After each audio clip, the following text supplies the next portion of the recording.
Welcome to the Gamers Inn. Come on in, pull up a chair next to the fire. It looks like you've had a long journey. I'm your host Jocelyn, and joining me as always is my co-host Ryan. Hello, Ryan. Hello. What's going on? I don't know what's going on. E3 is going on. It is absolutely insane. So much information I couldn't even process today. I was working all day yesterday, so I totally missed everything, and I tried to get it all in about 3 hours this afternoon, and holy crap, man. So much information.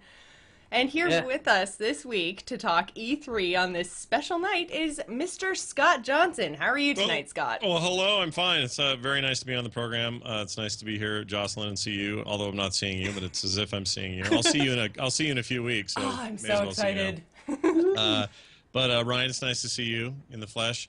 And I'll tell you, you kind of undersold how much information there is right now. Like, it is out of control, weird, crazy, and it's not so bad that it was just, video game stuff in E3 conferences yesterday.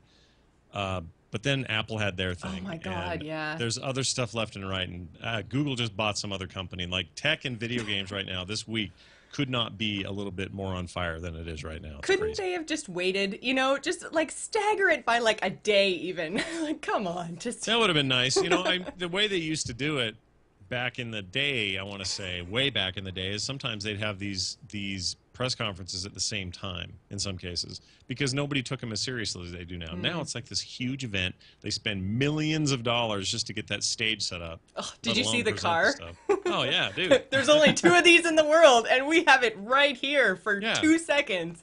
That kind of stuff is nuts, and they're willing to do that. They're willing to go all out because they've got deep pockets to do it, of course, but they are always in this mode of trying to one-up the other guy. And, man, yesterday was like a prime example of one-upsmanship between two very big companies, and all the other stuff in between is interesting. The games are interesting, but this could possibly be the most crazy, weird year in the history of video games, and I can't wait for it to unfold as we go. Yeah, so it was crazy intense. It all started off with Microsoft and their conference, and I've got to say I had the same reaction to Microsoft's presentation back in, what was that, 3 weeks ago, I guess, when they announced all their hardware. Yeah. I'm sitting there and I'm watching, and I'm an Xbox girl. I'm so excited, and I'm like, yes, announcements. I want to see what they're... Okay. So, okay. Yeah. Here comes the hate. It's not hate. Not Oh, hate. sorry. Just, like, I was waiting for the wow, and I got... I don't know, sports and Call of Duty with various different skins on it, and... Yeah, it's not so much hate as it is unrequited love. Yes. Like there was something missing, and I, for one, am a little bit to hear with dude bro games. Yes! I don't mind them. They're fun. They're great. They do what they do, and I get that Call of Duty and other games like it are big deals, and they continue to be a big deal and will be for the foreseeable future. But what I really wanted to see from Microsoft yesterday was more what I got from Sony, which is a little bit more of a nuanced approach to the actual video games. It's nice to see them come out with games. It's nice to see them talk games and not spend all their time on TV like they did the initial announcement. That was good. Things looked great. I just was underwhelmed by just about everything except maybe Titanfall. I thought looked pretty awesome. And Yeah, looked that looks pretty interesting. cool. Still pretty dude bro, Yeah. with dude bro robots. with dude bro with mechs. That That's always multiplayer nice. looked really, really fun. Like I'm in a mech, now I'm out of a mech, now I'm in a mech. Oh, now I'm jumping from my exploding mech to other guy's mech, and I'm going to rip his head off and stuff. And I was just like, okay, I'm a little bit excited about that. Yeah, I'm kind of into that, and it's the Respawn guys. So it's ex Infinity Ward, ex Call of Duty founder guys, and these are the guys that left in a huff and started their new studio. And to see what they've been working on is fascinating, and I'm excited to see how it all kind of plays out because they do know multiplayer maybe better than anyone in the shooter business. Maybe the Halo guys come in second, so we'll see what Destiny's like. But to see that thing in action, that gave me a lot of hope about that franchise. And it's also nice to see even those guys, ex-Call of Duty guys, getting away from realistic military shooters, and it is something that's a little bit more sci-fi, a little more out there, and that's what interests me this year on shooters for sure. Very, very true. What about you, Ryan? Do you think that Titanfall is something that'll pull you towards Xbox? But it's also, they called it an Xbox exclusive, but it's also available on PC. So That was something I was Right. struggling with Microsoft is they kept saying, and there were a couple different cases where they would say, "Oh, it's an Xbox One exclusive, and then it's the PC as well." And then it's like they're trying to hide that and downplay it that, it's exclusive as in not available on the PS4 or Wii U. I guess we have to remember Nintendo. But it's not necessary. Like there are other ways to play the game, so I don't think it counts as an exclusive. But anyways, what did you think of Titanfall? Titanfall was the first game that really excited me at the Microsoft conference, even though I am a huge Halo fan.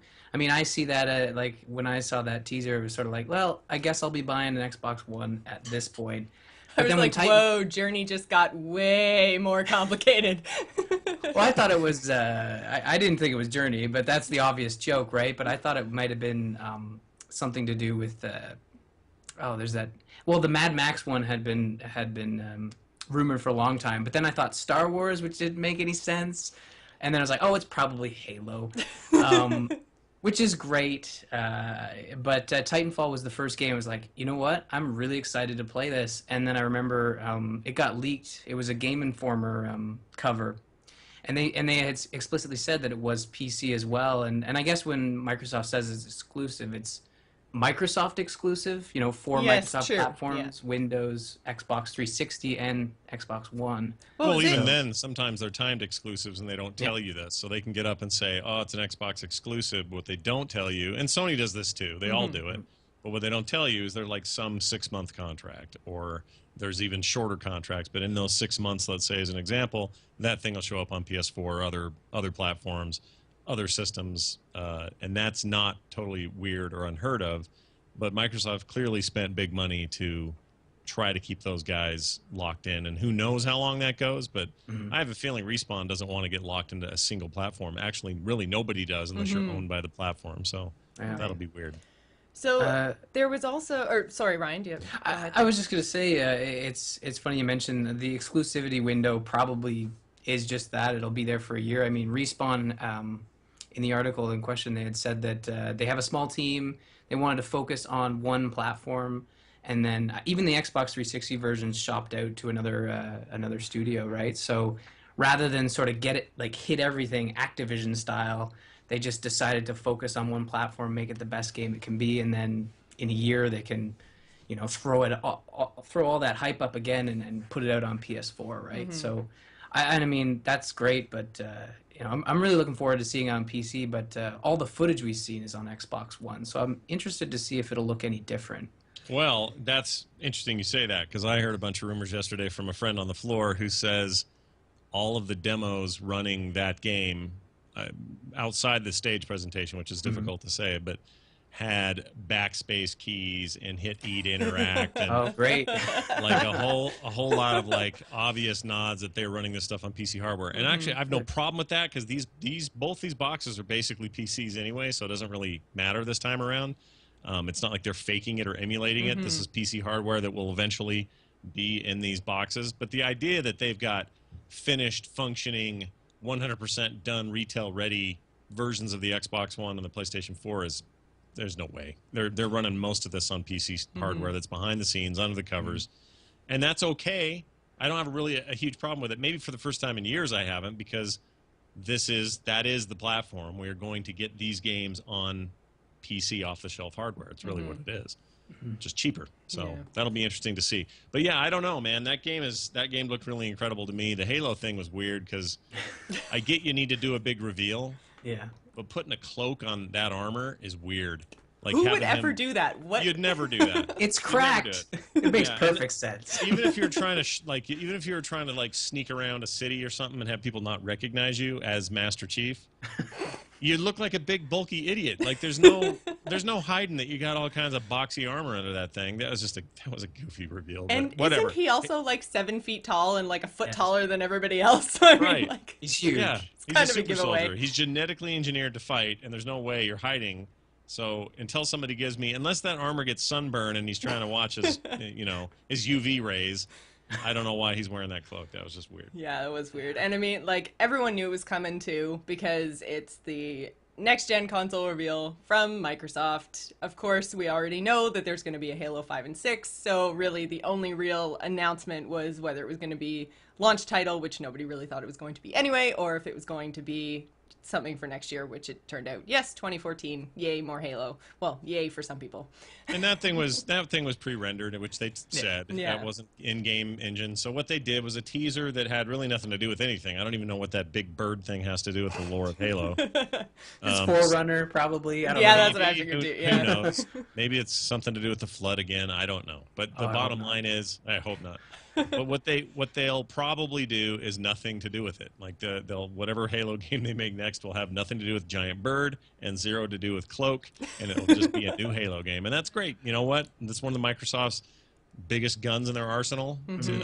Not to put too fine a point on it, and they need Halo to be strong and continue moving forward. Yeah. And when games, and you still have Call of Duty as a big threat out there that will sell systems and sell copies.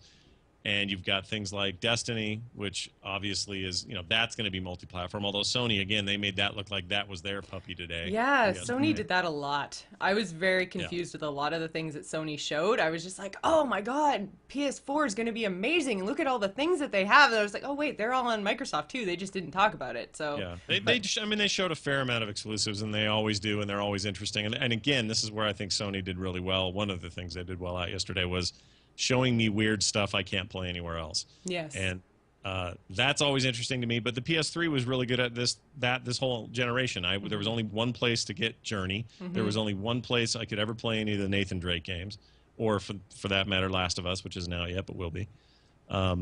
They had some amazing exclusives during the PS3 run. Yeah. If they keep that up, that's a huge deal for them, and especially for players like me who are a little dude broed out.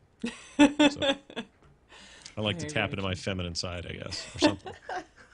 Well, there were a few things that Microsoft did show that weren't. I mean, it was very dude bro heavy, but I mean, there was that Rise game that was kind of interesting, cool. It was almost like had the squad sort of feel that you got with Mass Effect, where you can kind of tell your guys where to go and what to do. So that was kind of interesting. And then plus you're a Roman soldier. Although I couldn't really understand, the timing of it was interesting because they were like, oh, the Roman Empire fell, but we can rise again if there's another. And it made it sound like it was in the future, like the Roman Empire was coming back, but then at the same time, everybody's using catapults and stuff. And I'm just like, I don't understand. Yeah, it was a little bit weird. That game's been 7 years in development. 7 years? Yeah. Yeah, and they've been talking on and off about how at one point it was canceled, another point it was kind of restarted, and it's had a really storied, scary kind of run up to its completion, and obviously we don't have it yet, so who knows still, but it does sound like it's a real serious passion project for a few folks who are developing that game, and I suspect it'll come out and look really cool. I have no idea what to expect from it, though. I don't know what that thing's going to feel like, play like. I really don't know, and in a way that's good. I think that one's also multi-platform, and it would kind of have to be, because if it's not, someone can correct me, but I'm pretty sure it is. And the reason I think that they would vie for that, unless Microsoft bellies up a ton of money, they need to recoup their costs, because apparently that thing has been expensive for 7 years. I found the one thing in the gameplay that they showed that I really, really didn't like was that every time you had some kind of move to do, all of a sudden the button pops up on the screen. So it's like Y, B, A, and it takes you right out of it. For some reason, it was totally fine and worked for me when stuff like that happened in Darksiders, but I just feel like the game was so pretty. And it was just like, you and blood and guts and swords and shields and the Y button. And I'm just like, oh, man. The good old Y button. Yeah. That's good stuff. That one's interesting. You mentioned 7 years in development. It was actually supposed to be like a Kinect exclusive title. Yeah, I remember so that. Really? It's like, yeah, and I guess, I don't know how it worked, but maybe you did the whole sword and spear thing like that with the Kinect, but that would have been awful. Sure. You probably had the sword and the shield with the Kinect, and then the whole voice command thing to tell your dudes where to go. So, but yeah, kind of glad. That's actually one thing we didn't see hardly anything of, was the whole Kinect. It was this... Yeah, that was weird. They showed more Smart Glass than Kinect, and that's funky because Smart Glass is so ancillary to the overall experience, whereas Kinect is supposed to be integral. really important. And I wonder, again, it's so easy to have conspiracies about what went on yesterday in a couple of ways. But in this particular case, they did take a lot of heat from their initial launch event until yesterday. And the heat was mostly aimed at Kinect and how people did not like the idea of that thing being on all the time. Yeah. They didn't like how it was listening for people constantly, that there were security issues and all these things to do with Kinect. And I wonder if they downplayed it because of that. I don't know. My bigger overarching worry is that Kinect, while interesting and always has been kind of an interesting idea, never lived up to the promise. So you would hope second iteration totally live up to the promise, way more fidelity, better overall experience. But I'm not so sure now because there's so little they're showing. I'm going, well, if you guys aren't excited about it, then that probably means this is a little better than it used to be. But you have kind of gotten comfortable with the idea that this device is going to be a thing to talk to and a thing to occasionally play a game with, but you're no longer making it kind of a central focus. And that surprised me. I didn't expect that. They did show a little bit of the Kinect and as well as the Smart Glass with the whole Project Spark thing that they showed, which I've got to say that is probably the thing that I am really excited about and would draw me into buying an actual Xbox One is this whole idea of basically build your own video game experience. And what they showed in the demo was you kind of have your town and your bad guys and you're ready to fight in 2 minutes? Or you can, go find content built by other people. You can take a while and build your own video game and then share it with your friends. The things that they were able to create, I mean, I don't exactly know all how it works, if you have to wait for developers to create things or if you can create things yourself. They didn't actually show, how to, say, build the model of the rock or create a new emotion or action or anything like that, So I don't know if you're just pulling from stuff that they've pre-built in the background or if it is truly build your own video game, but it's definitely an interesting concept anyways. What did you guys think? Do you guys remember okay, let's just go back a couple of years. I want to say it was 2010. And at maybe it was E3, I don't remember, but they showed off the Kinect for the first time. And I wanted you guys just to remember just briefly when they pulled out a skateboard, held it up to the Kinect, it scanned it in, and then the guy skated on his virtual skateboard that he scanned into the Kinect. Now, when that happened, I remember at the time going, that seems like a really cool idea. But I kind of am calling BS on this, right? It didn't seem like this felt like a, not proof of concept video, but more like, not even a tech demo, more like a, we wish it could do this video, and we want you to be excited about what we think it might do one day. So that all happened. It's kind of like VR headsets in the 90s. They were all garbage. And now we're finally getting one with Oculus Rift. It looks like it actually will do what everyone's promises for so long. So it's one of those deals, and I felt like this demo, I mean, Jocelyn, I'm with you that what they showed, the idea of it is exciting. I call bullcrap on most of what I saw. But I think when the guy goes, let's make some land, let's put some trees in, Kinect, let's smooth that, and him talking to his Kinect to make a world, utter bunk. That was bullcrap. Now the other stuff where it's like selecting a thing, saying I want this troll to be, how aggressive is he, how hard is he to kill, setting up these encounters. All that stuff makes sense. It makes sense in my head. There are games that do that now. I get it. Cool. Graphically, it looked neat. But I am calling total BS on most of what I saw in that video. Aww. I cannot believe that that's how that game works. You're killing my dreams. It looked like a Little Big Planet, but for Microsoft's. It kind of felt like that, except more less focusing on these sack boys and more, I feel like your main character can be whatever you want it to be, right? More of a... Speaking of things that were missing, there was no avatars. I thought that was the avatars when it popped down, but it just looks like some generic, human, right? So they haven't spoken to that at all. But if I had to guess, I could be totally wrong on this. It depends on how lucrative that's been for them, to have other companies, license shirts and designs and helmets and. What does Daft Punk get paid, or what do they pay to have their helmets on your avatar? I don't know. My guess is it wasn't all that lucrative. And most of that stuff, including the Kinect and the Move and everything else, those are all responses to the Wii success anyway. And that all fizzled. I mean, Wii success was like, yeah, and then, and everybody went, well, we've got stuff to, oh, crap, no one cares anymore. and I feel like the avatars are part of that, and I don't think those are coming back. If I had to place my bets, if they do, it'll be minor and no big deal. But right now, I don't. They haven't said a thing about it. They haven't leaked anything. There's no screenshots. If they're part of that system, they're either holding it for later or it ain't there. And I would bet it ain't there. They're kind of hoping, oh, maybe we can use this to bring everybody back after all that stuff that went down yesterday. But no, I think you're right. I think if Rare is making Killer Instinct, then, or no, they're not even making that. They're not, which that totally, it's an egregious freaking thing that you own Rare. You purchased the company who made that IP, and you're not even using them to build it. I do not understand Microsoft's brain when it comes to that. They're busy making the next Perfect Dark, right? Right? I hope they are, because I love Perfect Dark. Like, the thing is, I guess I should say I like the original. I don't like the 360 the launch. Xbox remake or whatever. It was all right. It just wasn't. It didn't live up to the old one at all. And Time Splitters was a better game anyway, which I played on the. I want to say that was PS2 era stuff. And those were some of the original GoldenEye people who are also the Perfect Dark people. But who knows if we ever get that glory back as far as shooters go. The problem is we've long leapfrogged that. Halo killed it. Freaking Call of Duty killed it. Like we're in a shooter world now where no one. We all think nostalgically back. Couldn't we get something like GoldenEye again? But I played GoldenEye recently. You guys, it's kind of bad. It's not great. You can't it's not say great. That. It was great in 1997. Don't get me wrong. It was amazing. But time has passed. We've improved. We've iterated. We've made a better video game, and it's just not as good as everyone thinks it is. Aww. It's too bad because I loved it. Don't get me wrong. I spent more time in that. I did the whole tape cardboard dividers on my TV. My 3 other friends. I did that whole thing and was way into that business, but it doesn't hold up like people think. I miss Flag Tag. That was pretty good. Come on. Best mode ever.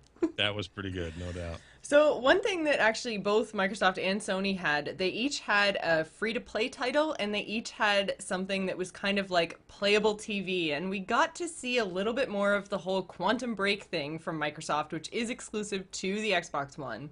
Yep. It's I don't know. I just want TV out of my dang video games. Yeah, I don't know. It's gimmicky and weird. It is. The engine for that, apparently that was all in-game rendered stuff. That looked really, really nice. It did. It looked nice. I think the concept is really cool. I just wish it was just a video game. I don't need, I don't know how they're going to work it, if it's going to be similar to, what was the one, the MMO that had the TV show on Sci-Fi or something? Oh, Defiance. Defiance, still going on, that thing, yep. Yeah. That's actually a pretty good game, but I'm with you. It's tainted. Like, I really like that game. I played a ton of it and enjoy it, but it's tainted a little bit by the whole time I'm going, oh, this has got some TV thing going on, doesn't it? There's TV touching my games, guys. Yeah, I don't know what that says. I mean, maybe we have to get over that because eventually this is going to be the future and all this stuff's tied together, and that's just our entertainment is a big interactive bundle. I don't know.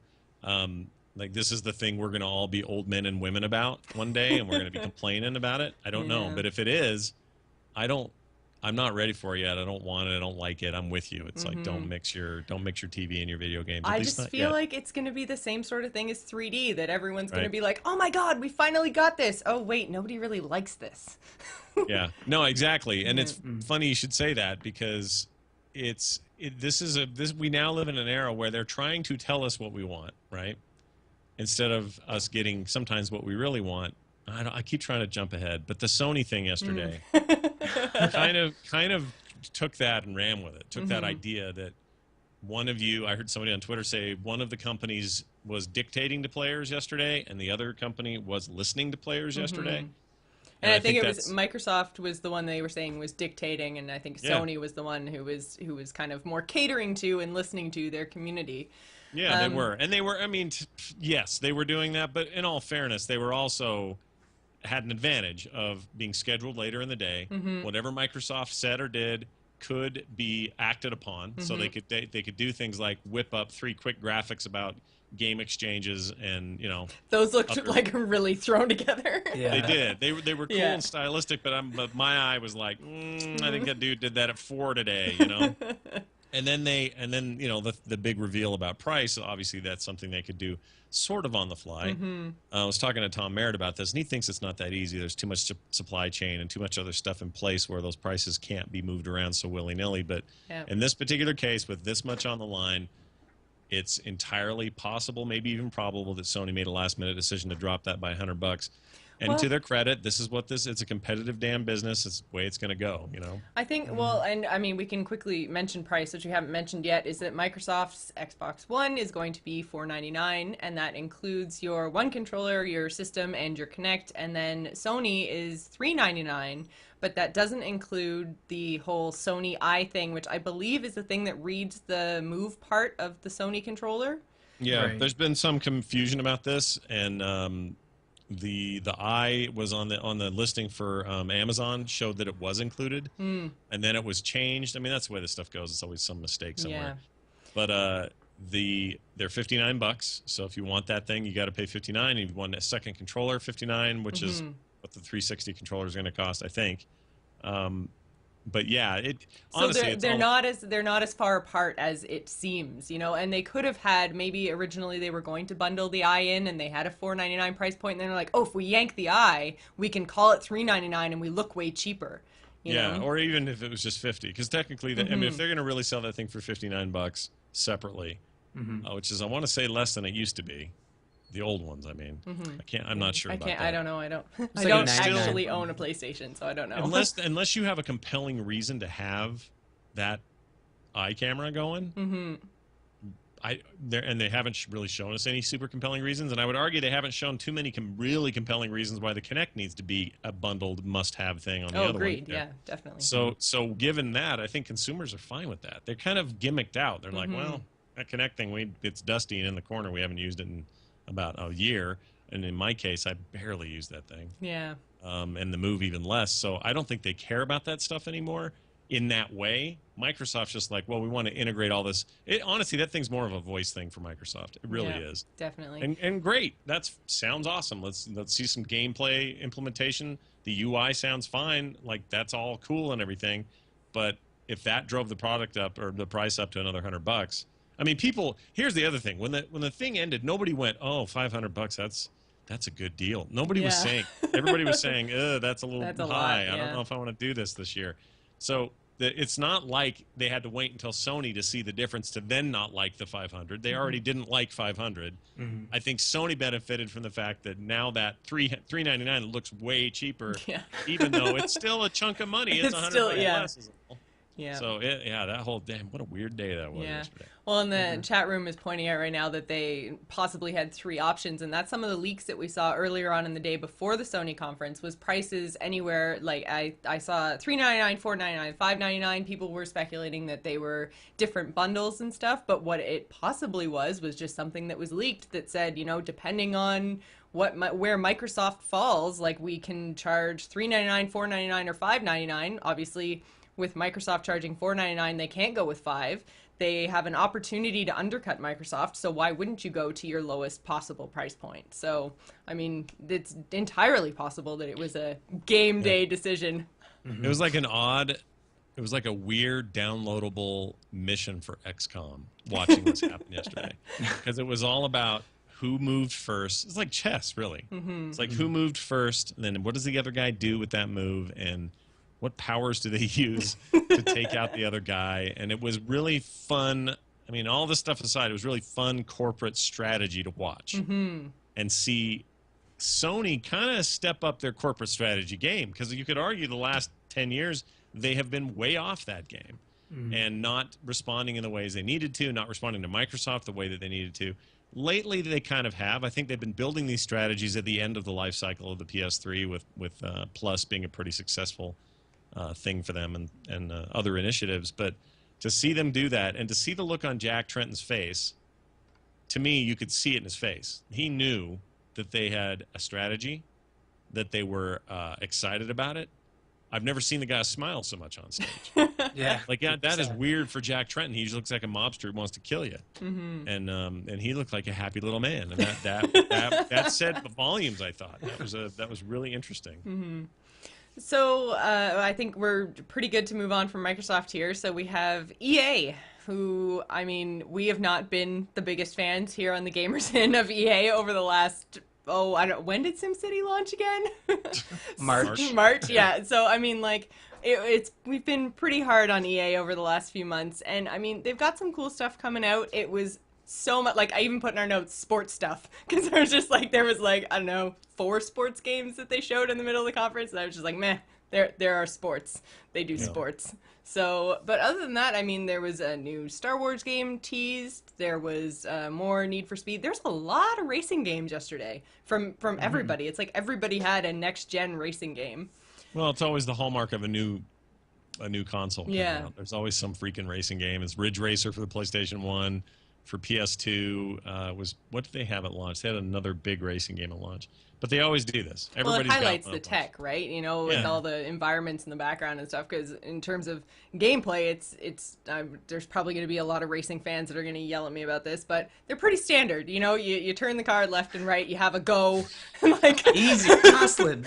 What are you doing? I'm just saying, game mechanics. It's You have fairly a go? standard. Did you say you have a go? You have a go. Okay. One makes you go, one makes you stop. You can crash people, Jocelyn. You can crash people. I'm not helping, am I? No, not at all. So, you know, but it's pretty standard stuff. You know, what they need the engine for is to show the cars and the shiny paint jobs and the really cool cities and vistas and, you know, like the scenery in racing games is always the best on the consoles, right? Like of any kind of, you know, genre of game, it's always racing games have awesome scenery. So, you know, but yeah, there's a lot of shiny paint jobs yesterday. Yeah. It's all about the skybox in the racing games where they just have this funnel of content they can show you, so they can make it look its absolute best. And man, I kind of zoned out of the Need for Speed one, but with Forza, it's all the cars are really shiny, and they go inside and they're talking about the stitching and the leather, and I'm just like, oh my, why? It looks nice, guys, but you don't need to like talk. It's like car porn, basically. It is car porn, yeah. It is. And it's funny to watch them not even mention the Kinect function. Again, no Kinect with that Forza thing, where the Forza thing last year was all about, check it out. You can walk around the car, you can open the door, and you can duck your head in, all Kinect style. There was none of the talk about that. I think all they cared about really was showing the game. But what kind of surprised me later, and I know this gets us off EA a little bit, but Gran Turismo 6 was shown, or is it 5? 6 now, right? Yeah. Yeah. 6. 6. Running on current gen PS3, and that looked really good, and as good as any of that next gen driver stuff I saw. That's really surprised me that they are able to eke out that kind of. You know what? Racing games, say what you want about how hard they are to make. It is a fact that you are really just worried about car models. You're worried about specular highlighting and bump maps and all that kind of stuff, and volumetric shading and all that sort of thing, and some pretty decent geometry for the track. But it's not like you got to render Skyrim in there. You know? You don't have to have a giant world to worry about. You got a track and some other stuff you can sort of see, and the nice skybox in the background, which is effectively a high-end map painting. So you can pull off a lot. But I was totally blown away by that. That was beautiful. And there are people who will. Heck, they've never even owned a PS3. They'll buy one for that game because they just love the Turismo series. Yeah, but yeah, racing games. Check it out. Video games, everybody. Yay. Racing games. Yeah. Racing Games, sports games, new Dragon Age, which is cross-platform. I think pretty much everything EA showed is cross-platform, right? Same with Ubisoft. Yeah. They didn't show any that were exclusive to one or the other. Well, of the two, sure, but I don't. Like a lot of those are going to be PC. Most of them, in fact, all of them really. All the ones you've mentioned will be PC also, but the Wii U is the only one really not represented well at EA so much. Ubisoft more, but EA is kind of cold-shouldered that thing a little bit. Yeah. There was no Wii U with EA at all. Like, it was all current gen consoles. Like, look at Dragon Age. It's been announced for current gen 360, PS3, PC, and then the next gen consoles as well. And that's coming out in late 2014.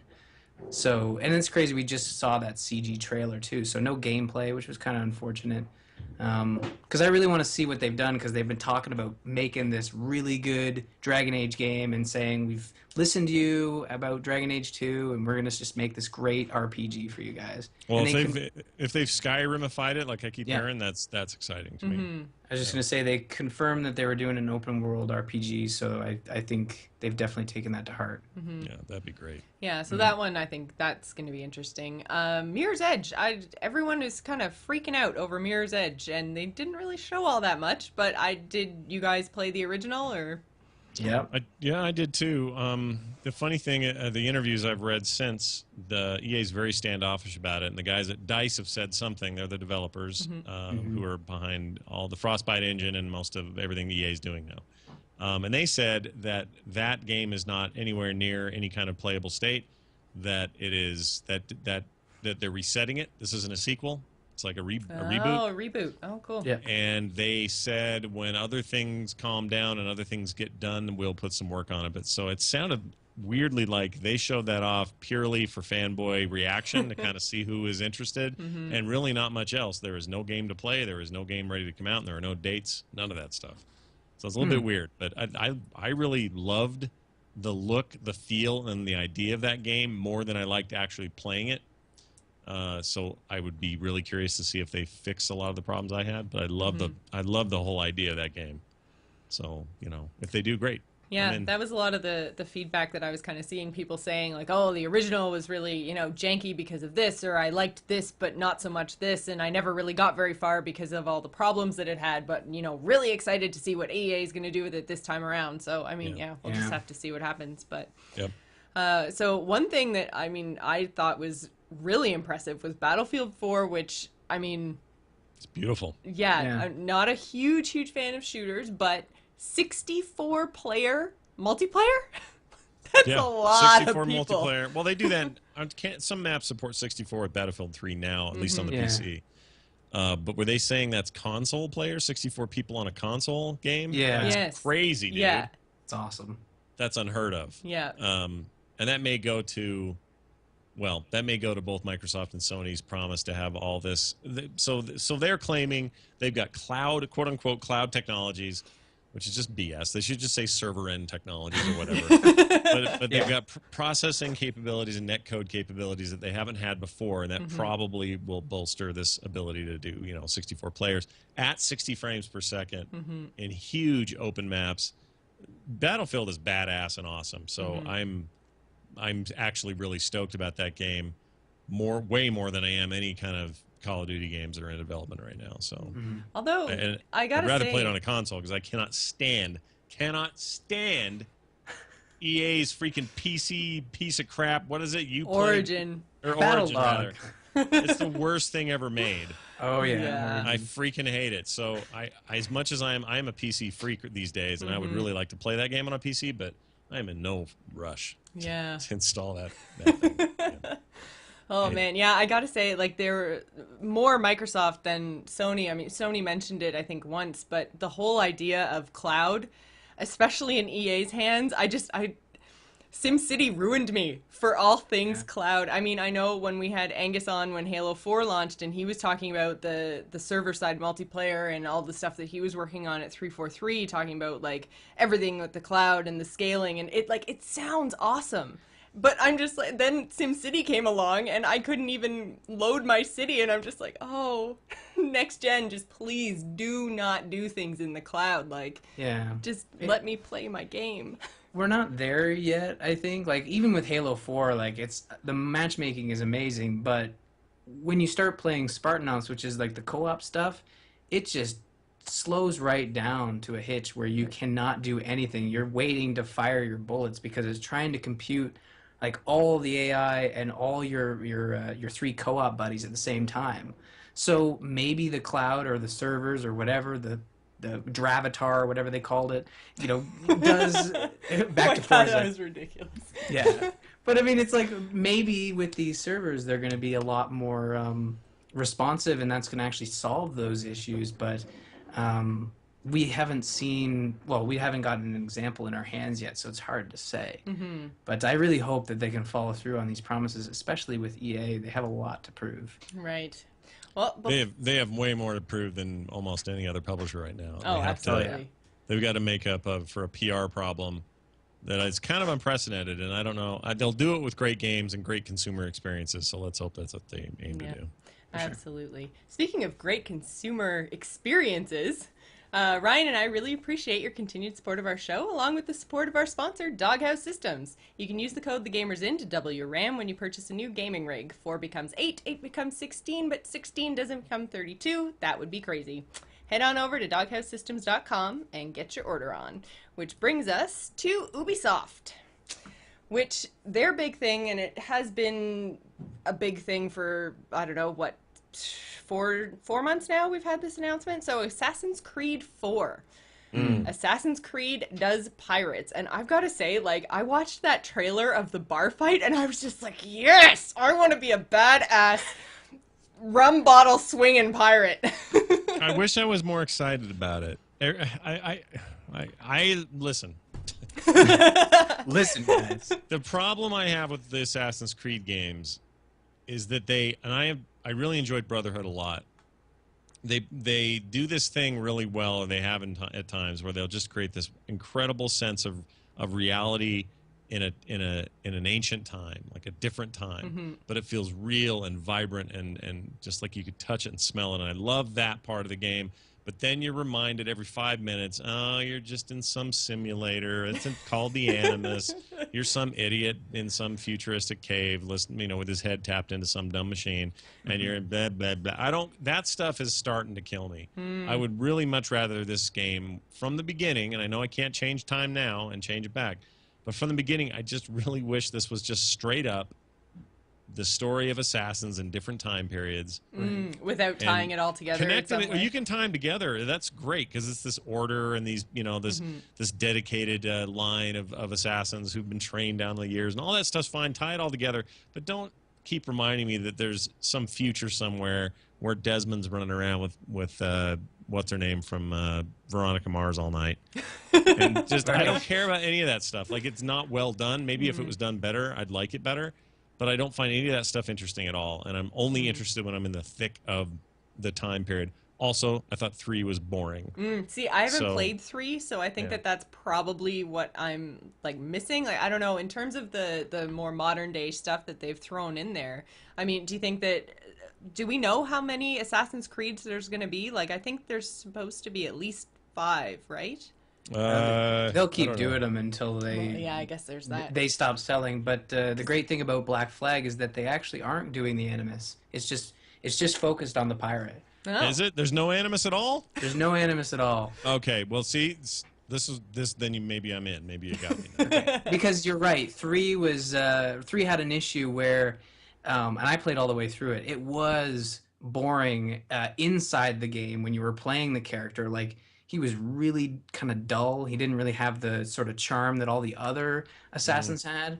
I mean, even if you look at the first assassin, he was a little dull as well, but still had his moments. But when you switched out to the modern time, it just felt forced and not as fun because you weren't doing the historical stuff. And in this one, they just set out to make a pirate game, but HBO kind of, like dark and moody and not Pirates of the Caribbean. They took some heat back a couple of months ago with was it the first trailer or something? But somebody got really ticked off about the violence or the way that they treated women or something. I can't remember what the exact controversy was, but they took a lot of heat and they basically said, well, it's pirates. It's pirates. Yeah. It is. Not going to get away with it. Yeah, pirates are cool. I'm down with pirates. I would be cool with an Asian story in this series. I'm all about forgetting the Animus existed, but if they do that, let's say they do that. Like, this feels like an offshoot. It's not even a numbered sequel, right? So it feels like it's like, okay, well, here's the pirate one, and we may do another one called Dirty Rag, which will be like, I don't know, some chimney sweep in Europe or whatever. Whatever they're going to do next. Careful with that. Yeah, I had to be careful. So I was like, where's he going? Where's the mute button? With the mute button. So they keep doing these things, and I'm cool with that. But at some point, they are going to have to loop back around to that Desmond thing just for closure for the huge fan base they have. And people will not except them not giving them some sort of resolution there. Which and they that's may. too bad, Like if because they if they just would have started out this way, then it would have been fine. maybe if they hit like Assassin's Creed 6, that'll be the one where they'll wrap up the Animus story, and then all the next ones, if they keep going after that, then maybe that's when they'll start just being like, Assassin's Creed, this gets inserted in the story over here, and you know, who You guys knows? didn't finish 3 then, did you? No. So I think there's a reason that I'll just say there is a reason that they're sort of pulling away from the end. I think they've said that this is sort of like a training exercise. So it's bookmarked maybe, or at least starts as an intro. Like you're maybe what's the bad guys in the universe? The Templars. The Templars, right? But anyways, their modern counterpart, they're sort of like throwing people into the Animus to try and get as much information as they can. And it just starts off with that's the front story, and then the whole game is you're this pirate. But yeah, they wrap up the modern storyline, or at least the Desmond storyline, in 3. Oh, okay. No Oh, spoil- I didn't know that. Okay. Yeah. Well, maybe they're done with it, and who cares now? Now you can just be excited about Assassin's Creed Pirates. I guess so, because it's at its best when it's historically accurate, and they got weird information about some famous place in Italy, and you get to read a bunch of crap about it. And there's a big log about location, and you start to feel like, wow, this is authentic. I feel like I'm really here. And then, oh, there's an electric wall over there with freaking, it's like a hologram. Okay, I know what's going on. It's freaking Desmond bullcrap going on. Well, they'll probably still have like they'll use those the Animus stuff to keep you in the game, I guess. To close in the world, yeah. But you know, I think that's sort of like better than invisible walls or like putting a couch in front of a gate or something, right? Well, yeah, but you could also, well, I don't know. You know what? Skyrim ruins every other video game I play. It does. Because that game just is so open. There's no walls to anything. If you can't get somewhere, it's because it's a mountain that you could never climb in real life. Yeah. And it's just, you can go, I don't feel like doing this. I'm going to go that direction. And you'll go as far as your horse will take you, or until the horse dies, which happens to me constantly. But that, you know, that kind of experience, I find myself craving that in every game I play. Yep. Right. And I don't think that's good. It's not good. You know, I don't need to be playing Super Mario 3D Land and going, man, if I could just, you know, have if this was just Skyrim. if I just could, go in if the I could other go direction. foosh and have people fall down in front of me, or, you know, whatever. It doesn't seem like I'm giving it, you know, giving games their fair shake. But Skyrim kind of ruined me. And in fact, we're talking on the final score, and we're probably going to have to come back to this when these new consoles hit and try to vote for our favorite games of the last generation. You know, for me, it's pretty much a fight between, I would say, probably a fight between that game, of course, Skyrim, which is the whole point of me saying this, and probably Red Dead Redemption up there, doing little fisticuffs. I freaking love that game. But again, those games share a very similar thing, which is I can go anywhere I want, anytime I want, any direction I want, and it's all rendered out. It's beautiful. No cactus is the same as the last, like that. That whole vibe is in that game too. And I really hope, this is the thing we haven't really seen with these new games in the last, you know, day or so. Nobody's showing me anything that is that infinite yet. And I'm not saying it has to be in a desert for me to like it, although that helps. But no one's showing me giant open world games outside of, you know, what's the one Ubisoft is doing that's coming out soon? Crap. Watch Dogs. Watch Dogs looks amazing. Yeah. But I've been in city. That looked really fun. I've been in open world city games. I know what those are like. I want something that's going to show me. I shouldn't say that. I'm totally stoked for that game. I'm really excited to play it. But you know what I mean? Like, I want to see something new. Or maybe what I just want is a Skyrim sequel and a freaking, you know, another, what do you call it? Fallout sequel. That'd be great. Yeah. No, I would love a Fallout 4, and a lot of people were really hoping that they would show it off, but maybe next year, I guess, hopefully. Yeah. It's a long generation. They got time. Yeah. Oh, yeah, lots of time. They did show off, Ubisoft did show off The Crew, which is a racing game, but it's open world. It looks like it goes all across the states. So Can you crash people? I was really kind of confused because the car kept transforming, so I was like... Oh, that was the CG trailer. It kept adding bits to it so it could do other things. So I was just like, what's going My car on? does that. But yeah, so that's the one where you can play by yourself, you can play more like story questy stuff, you can play with your friends, and you're basically just, it's looked like open world Grand Theft Auto almost with better driving mechanics. Because it was just like you're trying to take over cities and gangsters and stuff like that, and you're trying to be a crime lord or something. It was a little bit lost on me, but at least it was open world. Yeah. More open world, more all the. I mean, that's what these new consoles are going to afford us. It's what PCs have done so well for quite a while now, and that is enough memory and the right kind of memory to run in real time and produce worlds that don't have so much load screen, so much having to go through doors, so much false kind of walls to everything, and really truly let you have just a giant space to do things in, and that's super exciting. But nobody really capitalized on it this week, I don't think. Anyway, not so far. Yeah, the crew. I mean, when they were showing it off, a lot of the word on Twitter was that they were saying it's a seamless streaming racing game of all across America.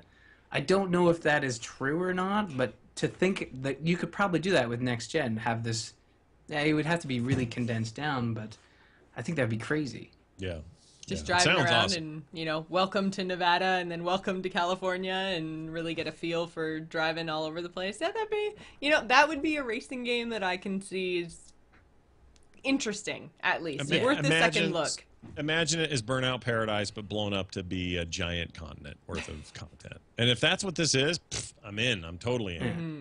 That'd be great. That sounds great. Yeah. It's just don't make me play it on Uplay or whatever the crap your dumb thing is. Man, I think you're asking for too much, Scott. Yeah, I really am. All this, as much as I hate Origin or Uplay, I know they're going to keep doing that dumb thing. Yeah. And it's really just PC people to get screwed by that. I mean, they have some of that login stuff going on console games, but it's usually very optional. You don't have to really do any of it. But on the PC side, it's like, come on, you guys. This is where we're innovating. This is where inspiration for the stuff these consoles are going to be doing out of the gate are coming from. Mm-hmm. And you're just oppressing the user base there with your dumb, locked-in service crap that you're making people do. Mm-hmm. It's offensive. I hate it. Yeah. Well, I know one title that Ubisoft talked about that was I was really excited about, and I still haven't even played through the first two, is Witcher 3. Yeah. That one, oh man, talk about open world. That looked amazing. That looked like Skyrim-ish, definitely. Well, they're going full open world this time. No more linear quest story thing, which is, I really enjoyed the second game, so I don't want this to diminish that experience because it was awesome. That story was incredible, but I don't, if the game could have used anything, it was more of an open world and more of an open quest structure, and I feel like that world is ripe for this. So if anyone's going to, those guys at CD Projekt know what they're doing. If anyone's going to give a run for their money to the Skyrim people, it's probably going to be these guys. Yeah. More so than Dragon Age, I think. I think this has real potential. Really? Yeah. Dragon Age, nothing wrong with Dragon Age, but Dragon Age has a lack of focus. Dragon Age is like, here's the first game. It's pretty damn good, and here's what you do. Oh, well, I think we need to make it more action-oriented because people sure like that Mass Effect, so we're gonna try to do that. Oh, what happened? It's kind of sucked and has a lot of repeating dungeons, and no one liked it. Well, shoot, what do we do now? Well, people like Skyrim. All right, well, I guess we'll do that. It's funny. I don't like that jumping around, and they don't have their own vision. It kind of just bugs me that way, but whatever. Darksiders was similar, where they had a really good first game. It was really cool, and then all of a sudden the second game was totally different. Like mechanics, inventory, all that stuff, and I was kind of like, wait, what are you trying to do here? Yeah. But, well, just a lack of, or not a lack of focus, just a change in focus. And it's fine. I get it. They should be allowed to do these things, but it's jarring, especially if it's not good. It needs to be so much better than what I already liked, or else you're running the risk of losing me as a fan. And right now, Dragon Age just makes me kind of go, oh, Dragon Age, that's right, that's a thing. Yeah. But The Witcher 3, yay, exciting. Yeah. So I think, we should kind of jump into Sony here because that ended off yesterday. That's the reason we didn't actually do our show yesterday, is because it was so freaking late. Stupid Pacific time. Man. It was like, I had to go to bed. I worked all day yesterday, and then I was going to watch the Sony thing, and then I was just like, nope, I'm out. Twitter's going crazy, and I'm like, no, it's like 11 o'clock. Done. Yeah, I got in trouble. I stayed up and watched until 11, and my girlfriend's like, come on, why are we watching video game stuff all day long? I'm sorry, it's one day a year. This won't happen again, I promise. But then, it happens again no matter what. But I was up doing the coverage with Twit, and we watched the entire thing from top to bottom. I was a little surprised about how long it went. It was pretty so long. long. It's like 2 hours. Yeah. A little longer than I expected. I thought hour and a half max, maybe even shorter. But I was unlike some people, I know there's a lot of dude bros out there that liked most of what Microsoft was showing. I really liked this weird crap they were showing. Weird indie games, stuff you'd never heard of. That walking octopus guy is a freaking. I can't wait to play that. That looks so much fun. That looks like a trip. Weird, super skinny Western guys, that was really cool. Games like Don't Starve, the fact that they're going to, update some other venerable franchises like Infamous. I think Infamous Second Son looks amazing. Really, really, I don't know what they're doing with facial animation in that thing, but go back and look at Infamous 1, everyone out there, and compare that to the video they showed of in-game footage of those guys talking in the car. You're going to be blown away because the original had one of the most stiff, terrible voice-faced stuff going on you've ever seen in your life. Yeah, it was real bad.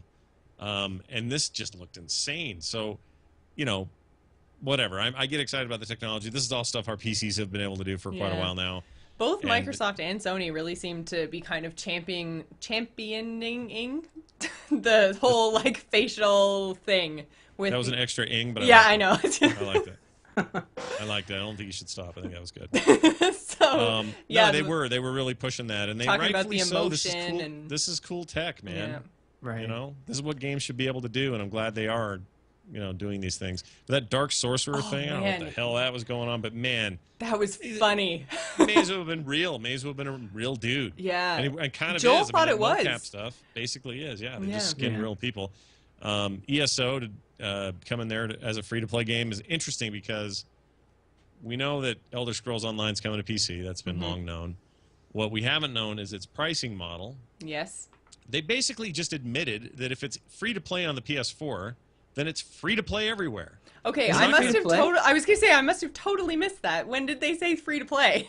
They got up. Oh, you know what? That's a good question. They didn't. I thought it said beta. They said it was going to be beta. Yeah. You're right. But they're gonna, and eventually the whole thing will be there. But you're absolutely right. They didn't confirm it.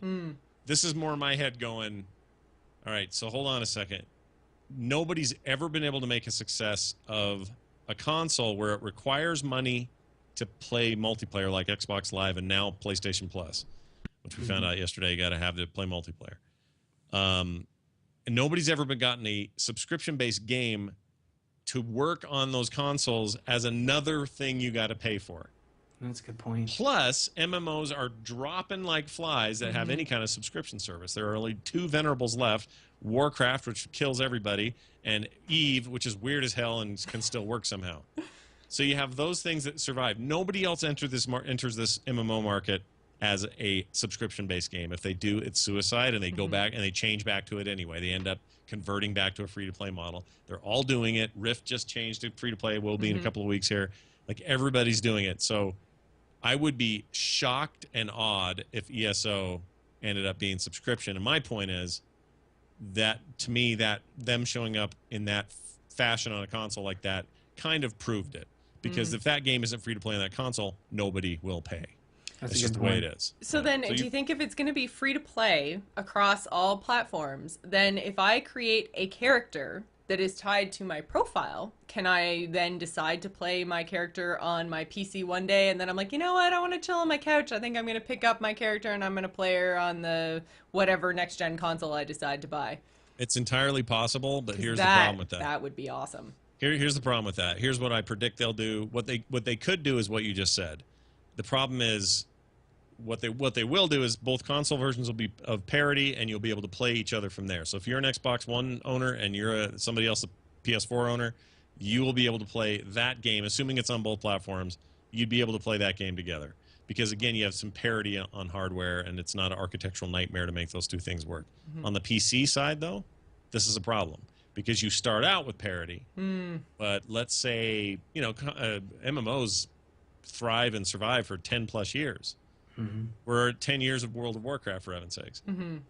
Nobody wants to have that game have to stay with its current capabilities, specs, and patching system just so it keeps up with the console versions. In other words, it would slow that way down. That whole process of iteration and improvement, engine improvement, new content, expansions, all that stuff would slow way down, especially on the Microsoft side. They're notorious for being slow about that stuff. Yeah.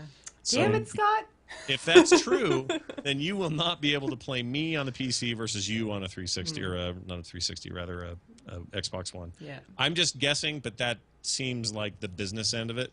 That's true. It's easy to forget that, like right now everything is pretty much the same across PC and PS3 and Xbox One, or PS4 and Xbox One. Everything is pretty much tech-wise pretty equal, but very, very shortly it's PC is going to take off again, as it always does. It's the way it works. It's easy to forget that, though. So. It's an evolutionary. I mean, it has its disadvantages, but the one advantage it has is this evolutionary, iterative technology where you can constantly be doing new things, adding new things to it, taking things away from it, being experimental.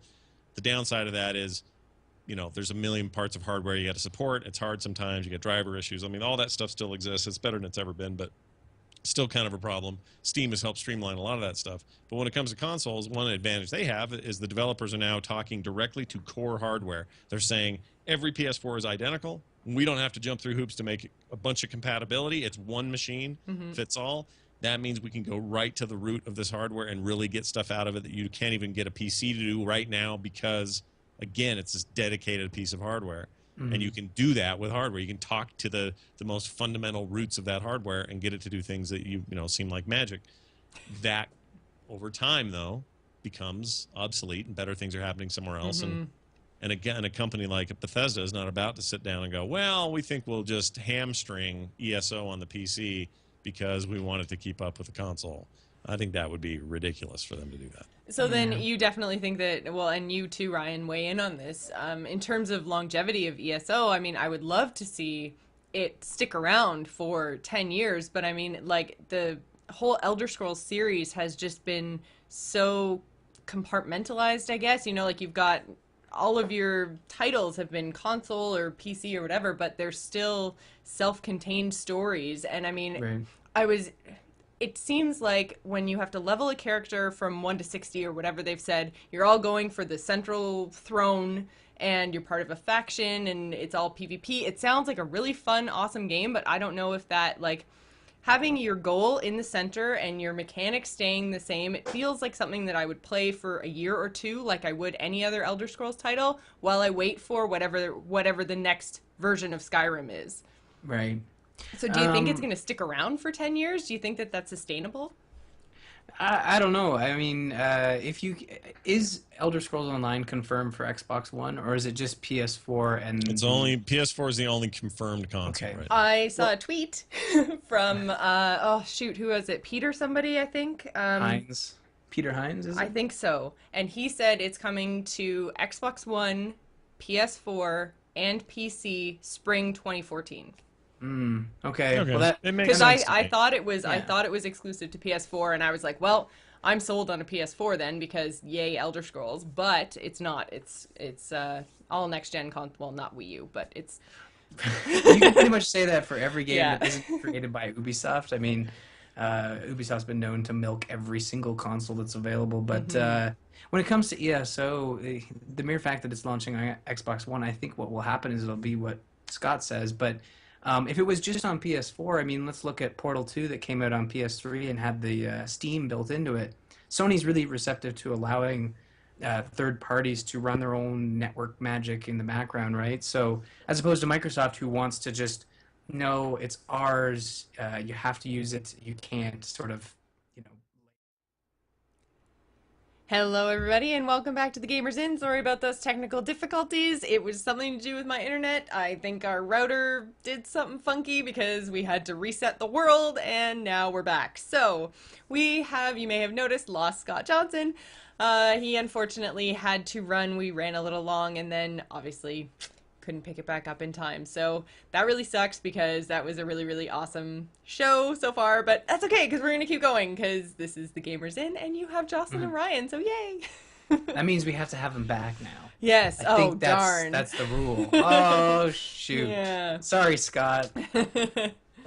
So, he did have to run. He had another commitment, family commitment. So, that's cool. We will have him on another time. But let's jump right back into our Sony discussion. So, they did have a couple of exclusives. But like I said earlier on in the episode, It's really, really weird because a lot of the stuff that I thought were exclusives on Sony turned out to not be exclusives, that they were just, showing what is coming soon, and that's really awesome. It got me excited about Sony, but it was a little bit misleading. But they do have some things that are exclusive, like Transistor, which is an indie title, which I'm not really excited about. It looked kind of weird. There was singing and there was swords, but they're the guys that made Bastion, so they are a little bit out there. And even that one, like most of the indie titles they showed have either appeared on PC or will appear on other platforms. I mean, if you remember Bastion, it was exclusive to Xbox, and then like Scott was talking about that.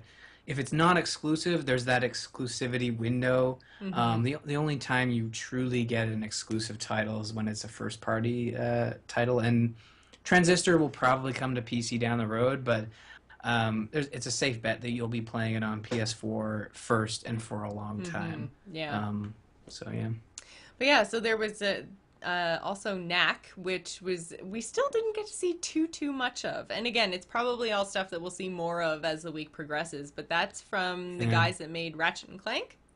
No, it's that's just like, I don't know who's making that, but I know it is in Ratchet and Clank guys. Who are because they said the guys that made Ratchet and Clank. Oh, is that the Microsoft presentation? The Ratchet and Clank guys are making something anyway. The Ratchet and Clank guys are making that cel-shaded game, Sunset something, on Xbox One, but Knack is being made by the guy Mike Cerny, the engineer that they brought out in the February event, who was missing at this event, which was really weird. But he is involved with he was involved with old school PlayStation titles like Spyro, I believe, and the maybe Jak and Daxter. But anyways, Knack looks interesting, but I don't know how to play it. It's like it looks like a Pixar game, really, when you think about it. It's like, I'm loving the animation. I'm loving the Steve Wozniak looking character that's in it. But yeah, it's a launch title, so if you're picking up a PS4, that's one of your options, I guess. Well, and one that I thought looked really, really cool and kind of different, and I really wish that Scott was still here to talk about this, because I believe he tweeted it's right up his alley, and I have to agree, is it looks like steampunk, but just on the cusp of steampunk stuff coming in. There was like blimps and guns, but it all looked really like high tech, you know what I mean? Like it was cutting edge. And it's basically this horse-drawn carriage full of these 4 characters who have these steampunky weapons, and they jump out and start shooting what look like werewolf demon-y type things, and I was just like, yes, please. Yeah, it looked like sort of like Van Helsing-esque. And I'm thinking maybe it's like a Left 4 Dead 4-player co-op style game. It was they said it was definitely in-engine, it definitely looked 4-player co-op. I don't think it's a single player thing, unless it's a 3-person with AI, if you choose to do it that way. I don't know, but it definitely looked really, really cool. And chat room, I think, is correcting me, 1886. Did I say 66? I did. There's some 8s and some 6s, and really everyone's just gonna call it the order, so I don't even know why we're being all picky about numbers. You know what? I don't really remember werewolves in any sort of history book, so we'll just call it the order. Yeah, so it seemed to be kind of this cool mix of steampunk tech with like lore and fairy tale story stuff and religion, and it just looked really cool. It was like a little bit of everything that I really want in a video game. So plus it was all smoky and mysterious and kind of creepy. So it had the horror-ish stuff without going like full on, like, is it Bethesda that has that new game out that's like crazy horror Saw type stuff? It's like Evil Within or something. Yeah, something like that. Anyways, yeah. So it wasn't scary like that. It looked like scary like Haunting, which is way more up my alley. So yeah, for sure. So yeah, that one is PlayStation exclusive, right?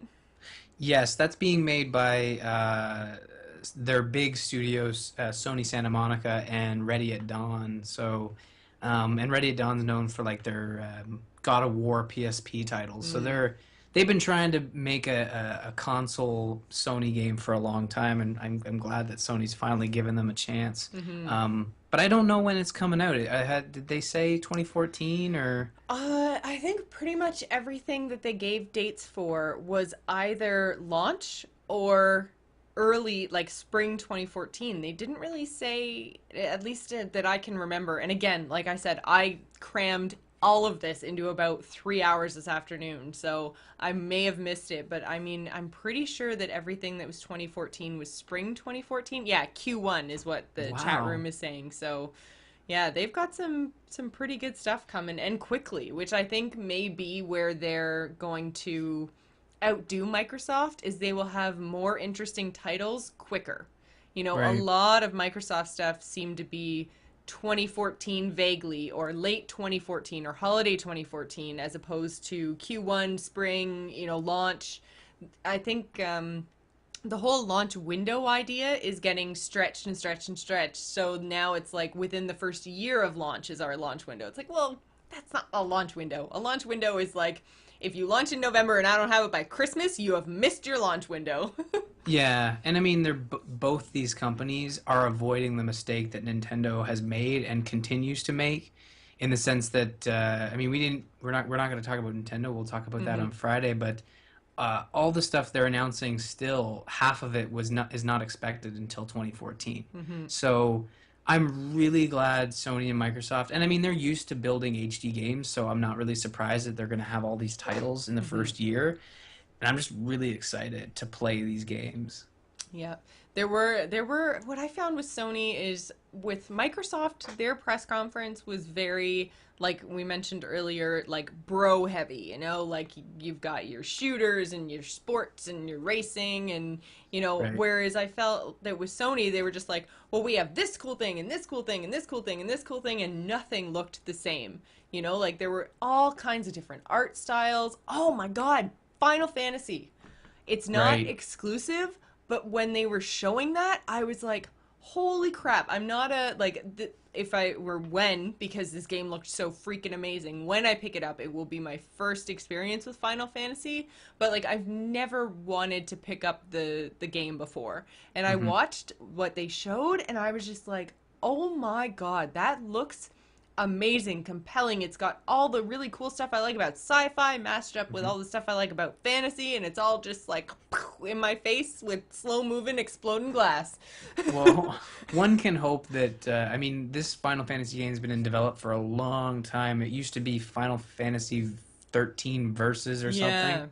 So that could mean this game will be excellent and will be out soon, or that could mean that this game they've been working on it for a long time. And I really hope that Square Enix is gonna go back to, I've never been a Final Fantasy fan, but I know people are like, Final Fantasy 7, Final Fantasy 10, those are the great Which is games. Exactly what the chat room just threw out.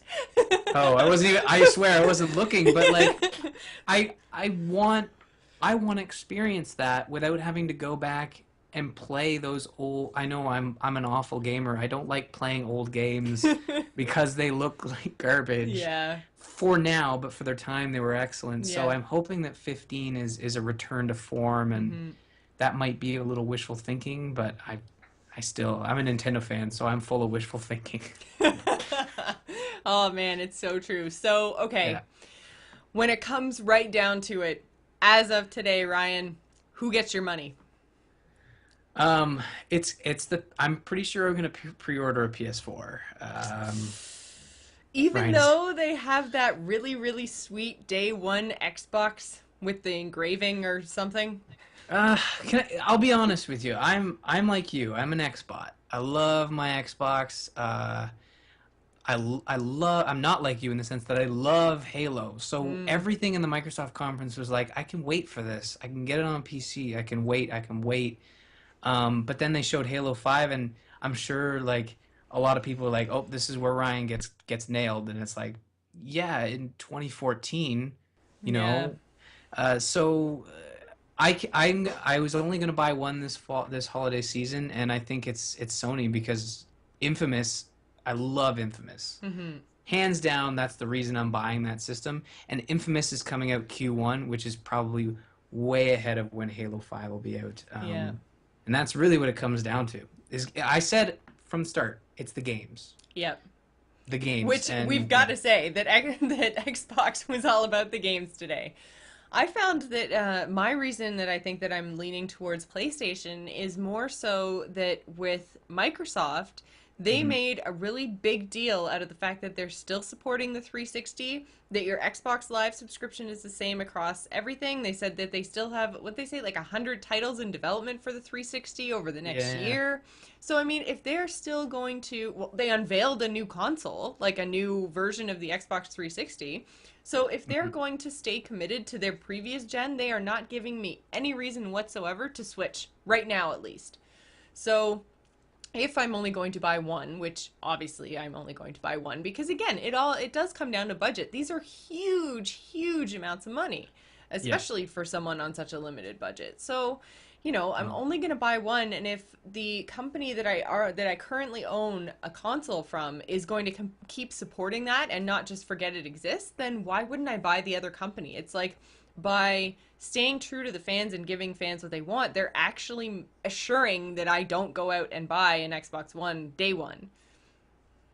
Yeah. So we never really touched on the price a little bit, which was one of the punches that Sony gave Microsoft. But how do you feel about the online connectivity? I mean, it sucks to ask this question now that you've had to reset your router. But, yeah, really. How do I feel about online connectivity? On the I should plus have asked side, you this before. I wasn't off for 24 hours, so see that the always on doesn't bother me, but I No. guess when it comes right down to it is the sharing. You know, the used games. I mean, as much as we say we don't buy used games, there's always I buy almost exclusively used games. well, okay. Even there are people that buy exclusively used games, which is fine. I don't care. Me personally, like I'll buy used games when it makes sense. Like when I'm trying to say, when I bought the PS3 late in the game, I was gonna go buy Uncharted 2, and I'm like, well, I want to play Uncharted, and your options are, you know, buy it new or you buy it used, and used was like $8, and it's a game I'm gonna play and never touch again just to catch up, right? So used games make sense. Rentals, I've been renting a lot. Rentals, I think, is it's important. It's like undervalued. I think Microsoft is really undervaluing it and saying like, no, we're just not going to do it. Nobody rents games anymore, and I really don't think that's true. Lots of people rent games. So I find it's a really interesting choice for Microsoft not to support rentals or trading, or, you know, like if they're doing it really, like they're making it more difficult than it needs to be. They're pretty much. I feel as though you go one way or the other, and they've gone the other way where you just can't do everything that you're doing right now with the system in the sense of sharing games and used games, because they are doing that installed the drive license thing. Like you either you lock it down, you make it super complicated, or you just make it the way it was. And I mean, you can't make it super complicated, because I think that's harder to explain than just say, no, you buy it, it's tied to it, that's it. It works like Steam. Yeah. And so, I mean, like Sony did come right out in their press conference and say, like, we're listening to the fans, we're keeping things the way that they were, you know, all that kind of stuff, which is true, but they have also since said that, you know, like all the DRM stuff, like not necessarily the connectivity that Microsoft wants you to have, but in terms of like online passes or serial numbers or all that kind of stuff, Sony is still making that available to publishers. They've just said exactly the same as what Microsoft has said, is that they are leaving all the DRM stuff up to the individual publisher. So it's not that Sony is saying, oh no, do whatever you want, you know, all this other stuff. They're saying, well, they have the same deal as Microsoft. It's just that Microsoft is requiring you to be online once every 24 hours. And that's something that Sony's not doing. That's not true. I mean, Microsoft is building. See, the difference is Microsoft is building the DRM into the system. We call it DRM, but it is DRM. But they're building it in the system, whereas Sony is saying we're not building it into the system. But say take EA for example. I mean, they're heavily focusing on Xbox this year. A lot of people are thinking that's because they're doing Well, this whole... they have a partnership now, Microsoft and EA. Yeah, because of this DRM stuff. Mm-hmm. And if the game comes out on PlayStation, you better believe that if they wanted to, they could emulate that protection on the PS4. Mm-hmm. And Sony wouldn't have to do anything about it. It's them. Yeah. Yell at them. But I think you'll see a lot less of it on Sony, on the PS4. But I don't think Microsoft will back down. And Microsoft's really been this company where they'll try something and they'll only be proven wrong by sales. Mm-hmm. If their sales suck, they'll drop it like it's hot. I mean, look at I thought that was a good thing. Isn't dropping it like it's hot? Isn't that good? Not if it's burning your hand skin off, Jocelyn. Oh, this is hot potato talk. I was unclear. Yeah, but there is a thing where you can drop it like it's hot and it's good. I think it has something to do with apples in Animal Crossing when you start off with peaches. I think. I'm not exactly sure. There was something I had about the Xbox that... I remembered. On Facebook, someone had a book about how Microsoft is doing things right, basically playing devil's advocate and saying that the publishers need this money to survive. Mm-hmm. Because games are costing so much, because insert all the excuses here, and I see certain points of it, but then I realize that companies are thriving now on a system where they aren't required for you to buy new copies all the time. You know, like look at what Activision's doing with Call of Duty. Look at what Blizzard is doing with all their titles, right? So, but then again, you can't buy any of Blizzard's titles used. What do you think about that? Like in the sense that Microsoft's doing things right by giving more money to the publishers. I don't know. I think I saw something online today too where somebody was basically saying that yes, Microsoft has won because of their protection of publishers, and basically saying like if you can publish on PlayStation and there is no kind of protection there, then why would you not choose Microsoft essentially? You know, like why would you choose to be a PlayStation exclusive, or why would you choose to work with both consoles? Because basically you're opening yourself up for used games and piracy and trading and all that kind of stuff if you involve yourself with the PS4. So, you know, it's going to be a much easier sell for Microsoft to say, oh, just make it exclusive for us until, you know, for 6 months, a year, whatever, forever, who knows. But basically, Right. like, they've got that edge in terms of, like, from the business side of things. Yeah, they're pissing off fans, but at the same time, if you look at Microsoft and you go, oh my God, they have this exclusive and that exclusive and this and that and the other thing, then all of a sudden it's like, well, I really want to buy PlayStation. I love the way they're treating me, the gamer, but I can't get anything on the PS4. Like all of the cool titles I want, because in the end, what sells a console is the games. So if you don't have the games, if you're Sony and all you have is Sony Worldwide Studios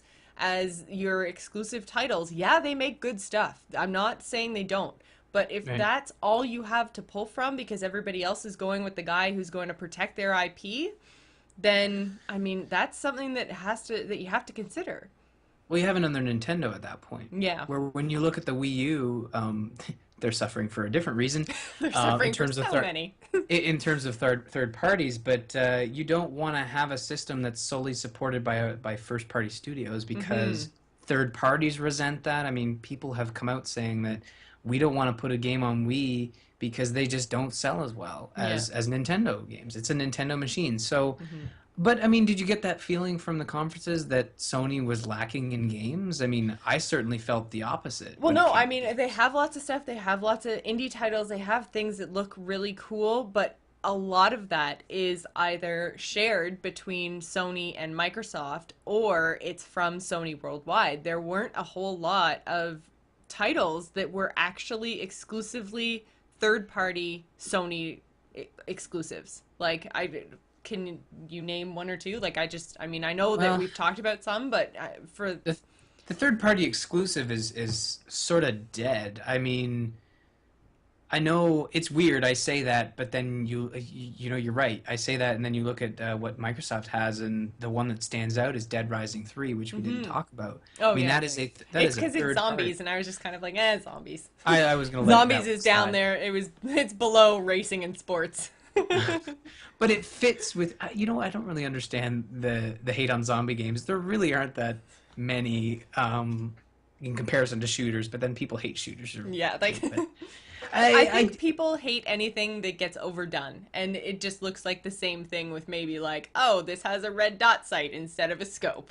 So that's the difference between these two shooter games, you know? Like, I guess I never really hated that mentality because I am a Nintendo fan. I mean, I just picked up Animal Crossing, which is essentially the same game they've released 3 times with certain tweaks. But yeah, like Dead Rising is a good example of a third-party exclusive.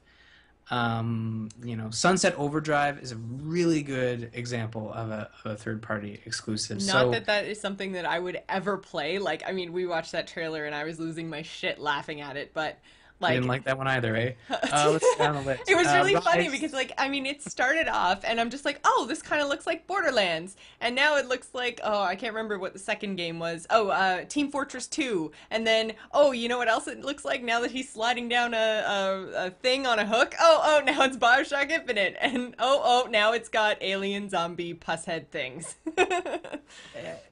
Right. So, And, okay. yeah, well, so I was just kind of, the whole thing was just like way too out there for me, I think. But I like the trailer was just, I found it really funny.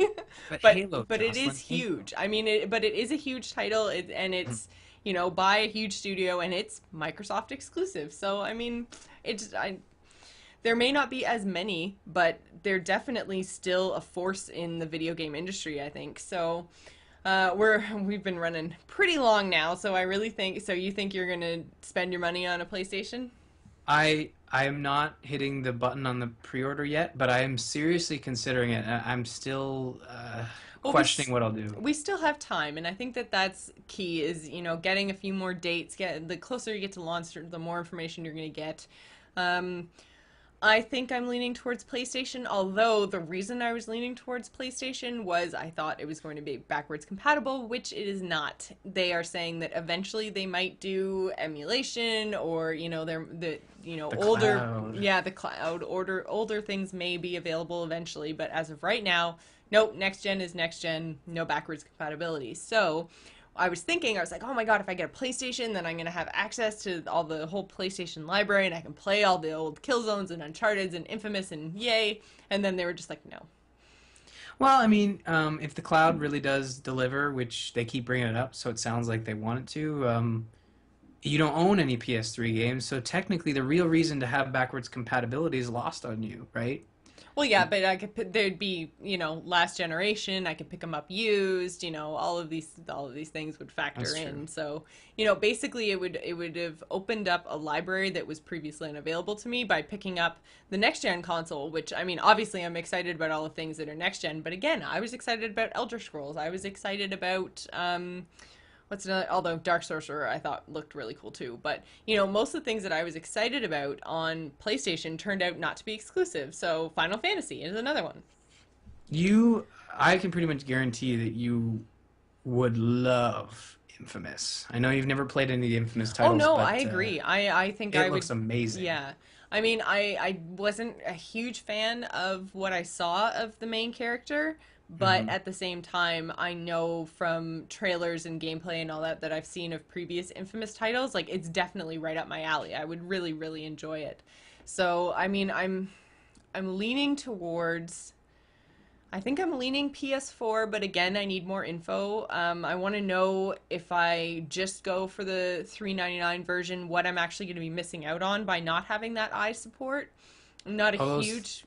those things will be in baskets. I mean, you'll be able to go pick one of those up, no problem. But you're right, they aren't talking about what you're missing from Yeah. that. But then again, it doesn't sound like it's closely integrated with the system as much as the Kinect is. Right. So, with just one other really quick thing that we didn't really touch on is the differences between Xbox Live and PlayStation Network or PlayStation Plus right. are now not that far apart.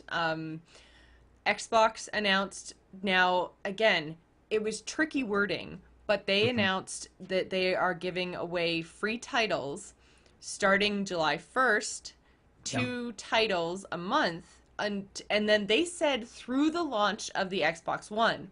So what I wasn't clear on, does that mean July, August, September, October, November, so 5 months, so 10 titles, or is that something that is now part of your Xbox Live subscription, is 2 new titles every month? And the titles that they said that they were giving away are Assassin's Creed 2 and Halo 3, which are both very old titles. Like, Yeah. I was just kind of, at first my brain went, oh my god, Assassin's Creed 3 and Halo 4, that's fantastic. And then I was like, oh wait, no, go back one more. Those are money makers. I mean, PlayStation Plus is great because they give away titles that are not even a year old. Like, Exactly. I could have picked up Sleeping Dogs, Sleeping right? Dogs, And, yeah, that was in our quickfire a couple weeks ago. So, Yeah. you know, like, exactly, that there seems to be a little bit more available to you as a PlayStation Plus member, but what they did also say is that multiplayer now will require PlayStation Plus, which is Yeah. something that for a long time, that was a big selling feature of Sony, is that they had a free network connectivity that allowed you to watch Netflix, play multiplayer, you know, like do all of those things without having to pay Sony any more money. Plus was available, but it didn't impact your gameplay. If you had the game and you had an internet connection and you had a friend you wanted to play with, you could do that without owing Sony anything. So Yeah. they've gotten rid of that, which I think is a really downplayed move, but it's Well, important. yeah, it's very important. I mean, servers are expensive, and the cloud is going to be expensive. You got to know that this is going to incorporate Gaikai in some way. And PlayStation Plus is great. I mean, just to, multiplayer aside, they're giving us a free PS4 game at launch with PS Plus. Yeah, the true. the racing game. The sorry, racing game, but, yeah. and it's actually it looks to be a free to play version. They said PS Plus version, but Yeah, they definitely used the word version in there, so it's yeah. not the same as the retail version, but No. still. But it's important to note the difference between Live and PS Plus is that Netflix and all those apps like that are not hidden behind a paywall on the Sony platform, as opposed to Microsoft, where you have to pay double for Netflix, Yeah. which a lot of people don't understand. And it's great to see Sony paying attention to what gamers are Yeah. saying. But then on the flip side of that too, they announced that you can have Xbox Live Gold sharing, which is new. So they didn't really go into detail, but from what I gathered, that means that I can pay for Xbox Live and share it with Joel instead of us having to pay for 2 different Xbox Live subscriptions within the same household, which is huge. That's awesome. That is big, and I don't know if Sony said whether they're going to be matching that or having a similar system, because they never did make you pay for multiplayer. So I wonder what they'll do there. Yeah. I hope you're paying PS Plus for like the system, and it's tied to the accounts that are tied to that system, similar to what Microsoft's doing. But again, we don't know. Yeah. So again, a lot of unanswered questions still. I mean, definitely Microsoft came back. I mean, it could have gone worse. It could have gone a whole lot worse for them. I think they Yeah. did it. They did a good job. Again, I wasn't blown away, but I feel like they weren't aiming at me. You know, they had that Rise game. I feel like they did show something that was RPG, but I can't remember what it was off the top of my head now. I don't think there were. There was one right in the middle. No, not Crimson Dragon. Anyways, there was one, but I can't remember what it is. I don't think it's an exclusive. But yeah, I feel like they weren't really aiming at me, and so they... It was The Witcher. Yeah, you're right. That's where I saw The Witcher. Yeah, so it was The Witcher. So, but you know what I mean? Like, Yeah. they did show me a little bit of RPG, and always that's what gets me, you know, is I'm same sort of thing as Scott. I love exploring the open world. I love me some Elder Scrolls. So, yeah, I mean... It could have gone worse for them. I wasn't blown away. The higher price point is sucky. Yeah. But and I mean, it would be nice for next gen to switch over to Sony and, you know, have access to some of that IP that I won't get anywhere else. So I think right now I'm leaning towards PS4. Yeah, I think Microsoft. They also looked like they made the controller bigger. Sorry. I was just gonna say I don't. This will be my final point, I promise. But I think that Microsoft made the mistake that Nintendo did in the sense that they weren't showing off their best first-party IPs at launch, as opposed to what Sony's doing with here's Killzone, here's Infamous. Those are your two first-party IPs to get you started. Come back next year, Uncharted, God of War, maybe even a Last of Us sequel. You know, so I think that's a world difference for me. I mean, like I said, a Nintendo guy. Right, Last of Us is exclusive, isn't it? Yes, The Last of Us is an exclusive to Sony, and they've it's by the Naughty Dog guys, the guys who did Uncharted, and they've said there are other stories to tell. So yeah, we'll see. We shall see. So, just to remind you guys that we now have T-shirts on Slashloot, and just this, I guess it was a couple days ago now, we now have black versions of the Gamers In T-shirt, so you can get the Gamers In T-shirt in white, black, and gray in a multitude of sizes. And so you can use the code N13DEAL to get $2 off, and that code is good through July 7th.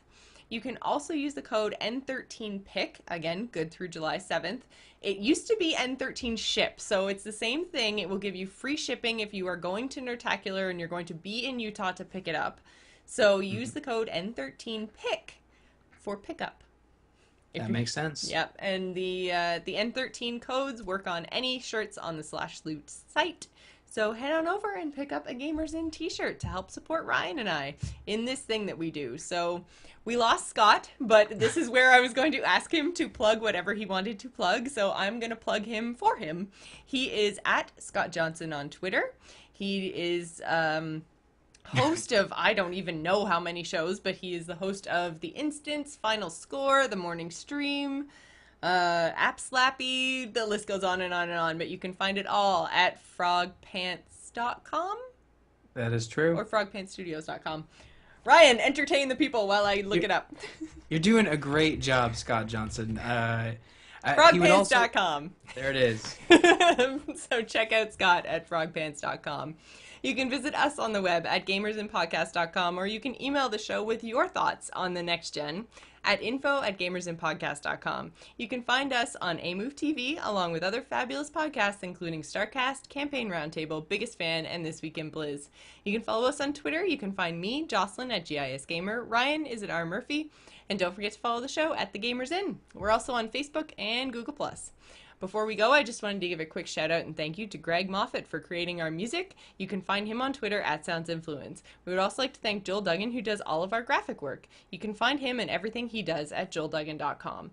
So thanks for staying at The Gamers In, and remember to tune in next week. Actually, by next week, I mean Friday. And Friday, I totally forgot to plug this. Friday, we will be having Paul the Swickard. I just made that up. He's now called the Swick. Oh, is it? So, well, ever since last year. Yeah, true. So we will be having Paul Swickard, who has been on the floor at E3 on the show on Friday night. So tune in to us on our regular time, which is 8:30 Eastern, for another E3 special. Yay! All Nintendo, guys. It's going to be great. It's not. It's not. It's not going to be great, but it is going to be all Nintendo. Nice. I'm joking. All right. Tune in next time, guys. Bye. Bye.